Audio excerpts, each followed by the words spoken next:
And the next question is bhakti alone enough to reach God? Or do we need jnana with that as well? So this is an oft-asked question. People think that bhakti is enough. A lot of people think, especially the devotional, the traditions, they say that bhakti is enough. But what is bhakti? First, we have to understand what bhakti is to see whether it's enough.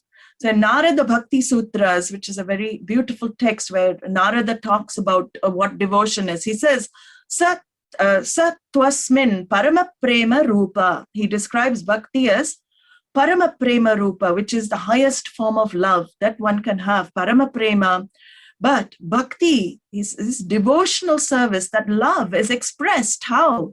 In devotional service to the Lord.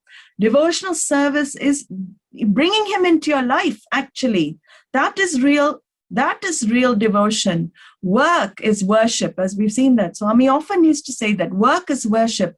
So bhakti is actually, first of all, developing a relationship with the Lord, understanding who this Lord is, and it manifests as the most elevated, pure love that one can experience towards the Lord. So it is very, very important to have in spiritual life, because first of all, we have to connect to the Lord, and then once we develop this devotion, we are able to cope with so many things in life. Devotion is like an emotional shock absorber in life. If we have this bhakti attitude, so many of the saints and sages went through so many troubles, so many problems. We know the stories, Mirabai, Tulsidas, so many problems they went through. But did they ever take them as problems? No, they took them as prasadam. So when you have bhakti, you have the prasada bhavana, you have the prasada buddhi in your life. It helps to reduce the way you face your challenges in life, the emotional reactions.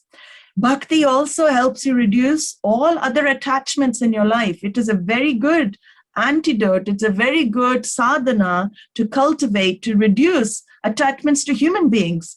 Because the more one attaches to Bhagavan, the less one is involved in human relationships and all the ups and downs that human attachments bring along. Your ups and downs, human attachments will always be there. Any kind of human relationship, there will definitely be rubs and ups and downs. So the bhakti helps you to grow from world dependence to God dependence. But the growth should take you to self-dependence. There's three types of growths. World dependence to God dependence, but it should grow to self-dependence, where even Bhagavan, you see, when there's oneness of you and Bhagavan, where is Bhagavan? Bhagavan and you are one. Self-dependence, the Atma Tattvamasi, the ultimate equation is that you are that. So ultimately, it should grow into that you discover yourself to also be the same nature as the Lord. So bhakti is important, very, very important as a sadhana. We have to be very careful here. It is a sadhana, it is a means. But bhakti by itself will always keep you in duality. Bhagavan will always remain outside you. Bhagavan will always remain external to you. And that will always create what? Ups and downs again. Any duality creates ups and downs in life. So he will, the Srimad Bhagavatam elaborates on Navavida Bhakti, 9 forms of devotion. All of these involve, except the last one, all of these involve a Lord and a devotee. So Shravanam is listening to the glories of the Lord. Kirtanams, chanting his glories. Smaranam, remembering the Lord, remembering his leelas, remembering his stories.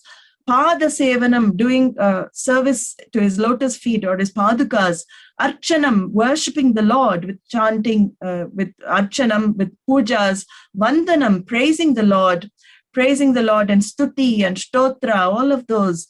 Dasyam, having the dasa bhava, becoming a servant to the Lord. Everything is for service of the Lord. And then sakyam, which means developing a friendship with the Lord. The Lord becomes your friend.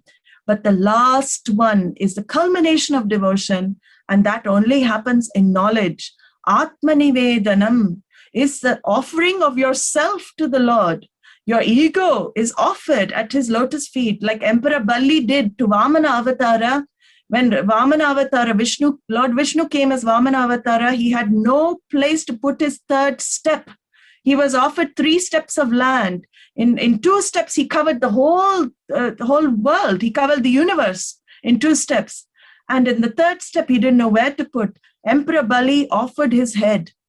That is called Atmanivedanam. Total surrender. There is no individual there left anymore. There is only Lord. You become pure instrument of the Lord to work through you. That is knowledge. Only in knowledge can there be total surrender to the Lord. So in duality, there will always be this sense of lack. So bhakti with knowledge, it has to be there in spiritual life. They go hand in hand. They're not separate paths. They are very important together. And bhakti and jnanam alone hits the spiritual target.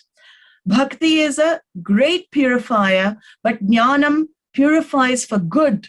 Bhakti purifies. Living a life of devotion and service purifies your mind. But jnanam, knowledge, is the greatest purifier. Bhagavan says in the 4th chapter, 30th verse of Bhagavad Gita, he says, Nahi jnanena sadrisham pavitramiha vidyate tat swayam yoga sansiddhaha kalena atmani vindati. He says, in this world, there is nothing as purifying as this self-knowledge. One who has attained purity of mind through the practice of bhakti, of karma yoga, can receive such knowledge within the heart in the course of time. So devotion, he is very clear, is a purification process. It is a sadhana, it purifies you. And when you hear the words of Vedanta, words of the Upanishads, if the mind is pure, if it is prepared, then you're ready. You will definitely get it. You will get the knowledge immediately. So it's very important that we understand that knowledge is the key to spiritual enlightenment. It is through knowledge alone. Bhakti, all the sadhanas, pranayama, yoga, all of these have a place. They're all there to purify the instrument to know, but they are not the be-all and end-all. It is jnanam. We can ask, how can we remove physics ignorance by doing feeding the homeless seva? Can you remove your ignorance of physics by feeding homeless? No. It is only learning physics that you will remove the ignorance of physics. How can you remove biology ignorance by chanting a mantra? You cannot. You have to study biology to know what biology is. So how can you remove self-ignorance? Self-ignorance is the problem. What is opposed to self-ignorance? It is only self-knowledge. So only that which is opposed to something can remove that opposite. So self-knowledge alone will remove self-ignorance. This is very, very important. So again, Bhagavan says in the 18th chapter of Bhagavad Gita, Bhaktya mam abhijanati yavan yash chasmi tattvataha tato mam tattvato jnatva vishate tad anantaram, which means through this devotion, one comes to know, through living this life of devotion, through arpana buddhi, offering everything to the Lord as worship. Everything you do, work as worship, offer. It is for the Lord's sake. It is not for recognition. It is not for big bonuses. All of that is a side product. But the real aim of life is to discover the Lord. So Bhagavan says, only by living this type of devotional life can you come to know me in truth. He says in the 18th chapter, that is a real spiritual life, to know Bhagavan in truth, to discover Bhagavan in truth. So bhakti and jnanam, this is the role of bhakti jnanam in the spiritual life.